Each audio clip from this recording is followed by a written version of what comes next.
ఇది యూఎస్లో car wash. First అక్కడ స్కాన్ చేయించుకోవాలి. మంత్లీ వేయించుకుంటారు. మంత్లీ $30 అవుతుంది.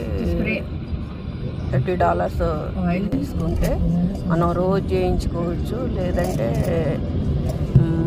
వీక్లీ 2 times 3 times ఎట్లా వీలుంటే అట్లా చేయించుకోవచ్చు. అది అతను రమ్మంటున్నాడు.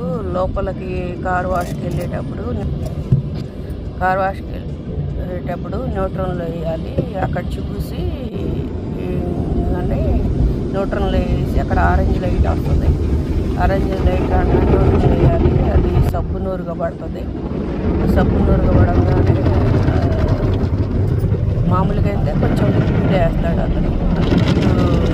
తర్వాత లోపలికి మనం న్యూట్రన్ వేసిన కార్ దాని దగ్గర అది వెళ్ళిపోతుంది. సబ్బు నూరుగా పడుతుంది. మనం ఇదివరకు నవారి మంచాలు అవి ఉండేవి కదా, అవి అట్లాగే ఇవి కూడా ఉన్నాయి అనమాట. ఇవి కూడా కొంచెం వెడల్పుగా ఉంటాయి. దాన్ని పక్కనే ప్లాస్టిక్ లాంటివి ఉంటాయి. అవి కూడా సైడ్ మట్టి ఉంటుంది కదా, అది పోవడానికి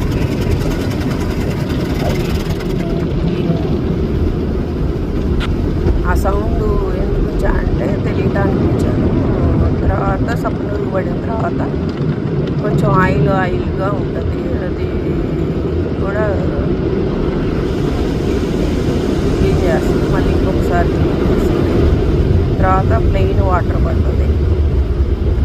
ప్లెయిన్ వాటర్ మీద బాగా స్పీడ్గా ఫ్యాన్ గాలి లాగా పడుతుంది. ఫ్యాన్ గాలితో అదంతా క్లీన్ అయిపోతుంది. ఫ్యాన్ గాలితో బాగా స్పీడ్గా గాలి వస్తుంది చూడండి, అది క్లీన్. దాంతో బాగా స్పీడ్గా వస్తుంది. ఆ ఫోర్స్తో ఆ వాటర్ అంతా వెళ్ళిపోతుంది. ఇది కొంచెం క్లాత్ కట్ చేసినట్టుగా ఉంటుంది. అది క్లీన్ చేస్తుంది అనమాట. మిగతా వాటర్ అంతా క్లీన్ చేస్తుంది. కొంచెం ఉంటాయి, అది ఇష్టం ఉన్నట్లు. ఇక్కడ ఆరెంజ్ లైట్ పడుతుంది. ఆరెంజ్ నుంచి గ్రీన్ పడుతుంది. మనం ఇక న్యూట్రల్ ఆరెంజ్ నుంచి గ్రీన్ పడుతుంది. మామూలుగా ఇంకా వెళ్ళిపోవచ్చు అనమాట. అది ఇక్కడికి వచ్చి అంతా లోపల వ్యాక్యూమ్ చేసేసి టైం ఉండాలి వ్యాక్యూమ్ చేసుకుంటారు. టైం లేకపోతే కనుక వెళ్ళిపోతారు. పైన వాటర్ ఉంటుంది కదా, అది క్లీన్ చేసేసుకుని వెళ్ళిపోతారు ఇక.